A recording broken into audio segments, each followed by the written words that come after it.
नमस्कार दोस्तों, सभी पेंशन धारकों के लिए इस वक्त की बड़ी खबरें निकलकर सामने आ चुकी है। जी हां दोस्तों, ईपीएस 95 पेंशन धारकों के लिए आई आज की तमाम बड़ी खबरों की बात इस वीडियो के अंदर करने वाले हैं। जी हां दोस्तों, आप सभी के लिए पहली और बड़ी अपडेट की बात करें तो दोस्तों आप सभी को अपनी मोबाइल की स्क्रीन पर अच्छे से दिखाई दे रहा होगा। ईपीएस 95 पेंशन को लेकर बड़ी खबर आ रही है। पेंशन को लेकर ईपीएफओ सरकार को 4 बड़े सुझाव। पेंशन योग्य वेतन सीमा में संशोधन से बढ़ेगा पैसा, इसको लेकर बड़ा अपडेट आ चुका है। इसके बारे में आज की इस वीडियो के अंदर बात करेंगे। वहीं दोस्तों ईपीएस 95 हायर पेंशन और लोकसभा चुनाव, यहाँ पर जो है पेंशन भोगी बोले हम स्किलधारी हैं, भिखारी नहीं हैं। दोस्तों आप सभी के लिए ईपीएस 95 हायर पेंशन को लेकर बड़ी खबर निकलकर सामने आ चुकी है। साथ ही दोस्तों आप सभी के लिए 20% पेंशन बढ़ोतरी का फायदा आप सभी को मिलने जा रहा है। पेंशन में दोस्तों संशोधन को लेकर आदेश आप सभी के लिए जारी हो चुका है। इसके बारे में भी दोस्तों आज की इस वीडियो के अंदर संपूर्ण रूप से जानकारी आप सभी को दी जाएगी। वहीं दोस्तों ईपीएस 95 पेंशनर्स को भरते हैं यहाँ पर सुपर टैक्स, आज पाई को हो रहे हैं मोहताज। पेंशन धारकों के वोट बैंक भी नहीं है। दोस्तों आप सभी के लिए बड़ी खबर है। ईपीएस 95 पेंशन धारकों के लिए विशेषकर इंपोर्टेंट खबर निकल कर आ रही है। वहीं सरकारी कर्मचारी पेंशन धारकों के लिए भी 20% पेंशन को लेकर यहाँ पर बढ़ोतरी का बड़ा फायदा आप सभी को मिलेगा। इसमें दोस्तों संशोधन का आदेश भी आ चुका है। तो दोस्तों चारों बड़ी खबरों की चर्चा आज की इस वीडियो के अंदर करने वाले हैं। इसलिए आप सभी से निवेदन करते हैं कि दोस्तों आज की इस वीडियो को आप लास्ट तक जरूर देखिएगा। साथ ही अगर हमारे चैनल पर पहली बार विजिट कर रहे हैं तो दोस्तों हमारे चैनल को सब्सक्राइब कर लें और वीडियो को लाइक जरूर करें। तो चलिए बिना किसी देरी के यहाँ पर पेंशन धारकों से जुड़ी तमाम बड़ों की खबरों का सिलसिला जो है वो शुरू करते हैं। जी हाँ दोस्तों, पहली बड़ी खबर की बात करें तो ईपीएस 95 पेंशन को लेकर बड़ी खबर है। पेंशन को लेकर कर्मचारी भविष्य निधि संगठन और सरकार को 4 बड़े सुझाव दे दिए जा चुके हैं। पेंशन योग्य वेतन सीमा में संशोधन से ही पैसा और पेंशन बढ़ने वाली है। इसको लेकर दोस्तों आप सभी के लिए बड़ी खबर निकलकर सामने आ चुकी है। तो चलिए पूरी खबर विस्तार से जानते हैं, लेकिन आप वीडियो को लास्ट तक देखेंगे तो ही दोस्तों आप पेंशन धारकों से जुड़ी जो भी बड़ी खबर है, जो भी खुशखबरी है, उससे अवगत हो पाएंगे। इसलिए निवेदन आपसे करेंगे कि दोस्तों वीडियो को आप लास्ट तक जरूर देखते रहिएगा। ईपीएस 95 पेंशन को लेकर बवाल थम नहीं रहा है।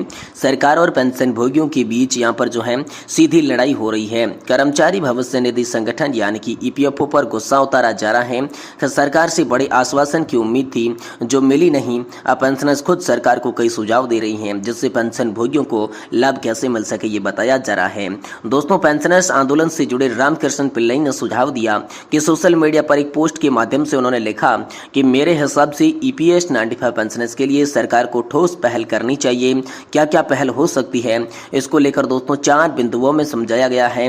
उद्देश्य यही है कि पेंशन भोगियों का इसमें भला हो सके। तो दोस्तों 4 पॉइंट में समझिए कि आखिरकार ईपीएस 95 पेंशन धारकों को कैसे हो सकता है उनका भला। जिसमें पहला पॉइंट दर्शाया गया कि सरकार ने पिछले संशोधन यानी कि 1/9/2014 से मुद्रास्फीति और वेतन वृद्धि में वृद्धि को ध्यान में रखते हुए पेंशन योग्य वेतन सीमा को संशोधित करना चाहिए, यानी कि पहला पेंशन योग्य वेतन में संशोधन। दूसरा है दोस्तों कल्याणकारी उपाय से बजटीय सहायता के साथ बुजुर्ग पेंशन धारकों को कुछ राहत देने के लिए न्यूनतम पेंशन में संशोधन किया जाना चाहिए, यानी कि न्यूनतम पेंशन बढ़ोतरी दूसरी मांग। वही दोस्तों तीसरा है नवीनतम स्थिति का पता लगाने के लिए फंड का एक्चुअली मूल्यांकन किया जाना चाहिए, यानी कि तीसरा फंड के बारे में है। और चौथा है दोस्तों यहाँ पर ईपीएस फंड को अधिक रिटर्न्स देने वाले साधनों में निवेश किया जाना चाहिए। इससे शुरुआती सेवानिवृत्ति लोगों की मृत्यु के कारण सरकार का सब्सिडी का बोर्ड धीरे धीरे कम हो जाएगा, यानी कि दोस्तों पेंशन फंड का ऐसी जगह में निवेश करना जहां से बेहतर रिटर्न मिल सके।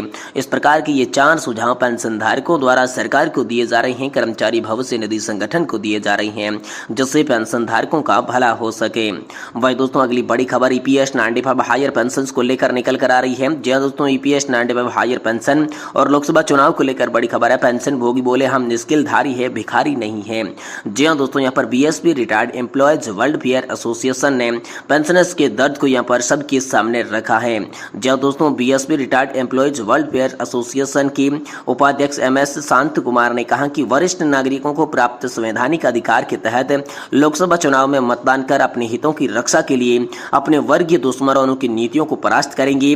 जिले के वरिष्ठ नागरिक पेंशनर्स पेंशन भोगी ताकतों और नीतियों को शिकायत देकर अपने हितों की रक्षा कर सकते हैं। साथ ही दोस्तों मतदान करने से पूर्व वरिष्ठ नागरिकों ने अपनी वर्तमान हालत की समीक्षा की है।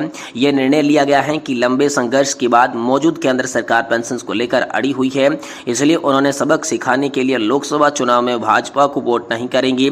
ये एक संदेश हर वरिष्ठ नागरिक जन तक पहुंचाएंगे। साथ ही दोस्तों, जो पेंशन का काम करेगा वही देश में राज करेगा। जी हाँ दोस्तों, पेंशनर्स का कहना है कि देश में 15 करोड़ से अधिक वरिष्ठ नागरिकों की संख्या है। दुर्भाग्य है कि इसमें सम्मानजनक जिंदगी जीने के लिए स्पष्ट नीति नहीं है। क्या वरिष्ठ नागरिक पेंशन धारक जो इतने कम पेंशन के आपत्तिजनक या पर अपमानजनक तरीके से अपना गुजारा करने को मजबूर नहीं है? क्या सम्मानजनक जीवन लायक न्यूनतम पेंशन के अधिकार नहीं है?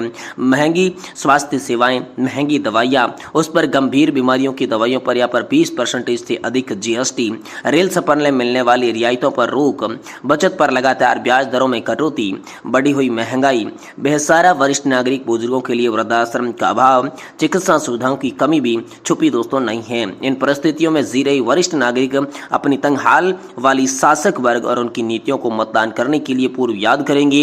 एक चुनाव के समय वोट देकर इस नारे को बुलंद करेंगे कि जो पेंशनर्स की बात करेगा वही देश में राज करेगा। साथ ही पेंशनर्स स्किलधारी है, भिखारी नहीं। जी हाँ दोस्तों, पेंशन धारकों ने उनके पेंशन के साथ खिलवाड़ कर रही है केंद्र सरकार और उनकी सभी एजेंसियों को एक सुर में कहा कि हम पेंशनधारी किसी कुशलता से लैस हैं, अर्थात हम पेंशनधारी स्किलधारी है, अपने जीवन की बहुमूल्य समय को देश की प्रगति और विकास में लगाई है।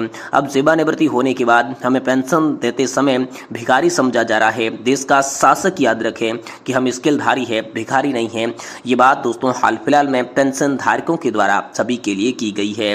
वही दोस्तों, ईपीएस 95 हायर पेंशन को लेकर बड़ी खबर है। ईपीएस 95 पेंशनर सरकार से भरती है सुपर टैक्स, आज पाई पाई को हो रही है मोहताज, पेंशन भोगियों का वोट बैंक भी नहीं। इसको लेकर बड़ी खबर आ रही है। जी हाँ दोस्तों, ईपीएस 95 पेंशन की अब आप सरकार बरकरार है।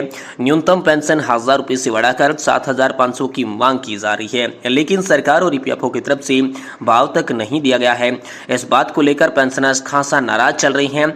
सोशल मीडिया पर तरह तरह के पोस्ट विरोध दर्ज करवाई जा रही हैं। वहीं पेंशन भोगियों की पीड़ा भी बयां की जा रही है। दोस्तों, ईपीएस 95 पेंशन आंदोलन को सक्रिय सदस्य विलास रामचंद्र गोखवाले ने फेसबुक पर पोस्ट करके कमेंट करते हुए अपना दर्द बयां किया। लिखा कि हमारा एक यहाँ पर जो है सभी ईपीएस 95 खुद मेहनत करके सरकार को सुपर टैक्स भी भरते हैं। समाज में हमारी इज्जत होती थी, समाज में प्रतिष्ठा थी। आज सरकार के पास हर पेंशनर्स के कम से कम 25-30 लाख जमा है। इन्हीं जमा में खुद की राशि को कुछ हिस्सा सरकार को मांगते हैं। हम भीख नहीं मांगते। ये बात सरकार को समझ में नहीं आती। ये ताज्जुब की बात है। पेंशन भोगी राजनीतिक दलों के लिए वोट बैंक नहीं है। एवं अन्य पेंशनर्स ने यहाँ पर ईपीएस 95 न्यूनतम पेंशन का पक्ष रखा। लिखा कि ईपीएस पेंशनर्स में वृद्धि की संभावना बहुत कम है, जो एक स्व-विक्षेपित परियोजना है। यदि पेंशन फंड प्रदर्शन अच्छा है तो वार्षिक बोनस भी एकमात्र संभावना है। सरकारी समर्थन में न्यूनतम पेंशन में वृद्धि एक व्यक्तिगत परिवर्तन संभावना है। यह सरकार की प्राथमिकता और उदारता का निर्भर करता है। ईपीएस पेंशन भोगी वर्तमान में राजनीतिक दलों के लिए वोट बैंक भी नहीं है। चुनाव के समय में सबसे ज्यादा आरोप लगाए जा रहे हैं। रामकृष्ण पिल्लई ने लिखा कि चुनाव का समय है, चुनाव के समय में ही सबसे ज्यादा आरोप प्रत्यारोप लगते हैं। धोखाधड़ी से लेकर लूटपाट और छेड़छाड़ से ये बलात्कार तक उनके पास क्या बचा हुआ है। ये दोस्तों लगातार आरोप जो है पेंशन धारक जो पाई पाई को मोहताज हो रहे हैं वो लगा रही हैं। इस बीच दोस्तों, सरकारी कर्मचारी पेंशन धारकों के लिए बड़ी खबर आ चुकी है। जी हां दोस्तों, 20% पेंशन बढ़ोतरी का फायदा अब आप सभी को दिया जाएगा। पेंशन में संशोधन का आदेश आप सभी के लिए जारी हो चुका है। जी हां दोस्तों, लगातार पेंशन भोगी मांग कर रही थी कि यहाँ पर जो है उन्हें 65 साल की उम्र पूरी होते ही उनकी वार्षिक पेंशन में 5% की बढ़ोतरी की जाए, लेकिन केंद्र सरकार ऐसा नहीं कर रही थी और 80 साल पूरी होने के बाद 20% एडिशनल पेंशन का फायदा दे रही थी। तो अब इसी को लेकर बड़ी खबर आई है कि उनकी एडिशनल पेंशन में 20% की यहाँ पर जो है नई बेसिक निर्धारित की गई है। दोस्तों, इसमें भेदभाव खत्म किया जाएगा। तो 75 साल से भी दोस्तों आप सभी को 20% पेंशन का फायदा मिलेगा। बाकायदा इसके लिए पेंशनर्स या पर फैमिली पेंशनर्स के लिए एज के आधार पर एडिशनल पेंशन के अंदर वर्दी जारी कर दी गई है, जिसमें 75 साल से 80 साल के बीच वाले पेंशन धारकों को 20% बेसिक पेंशन और फैमिली पेंशन में वृद्धि का लाभ मिलेगा। इसके लिए दोस्तों आप सभी के लिए लिस्ट भी जारी कर दी जा चुकी है।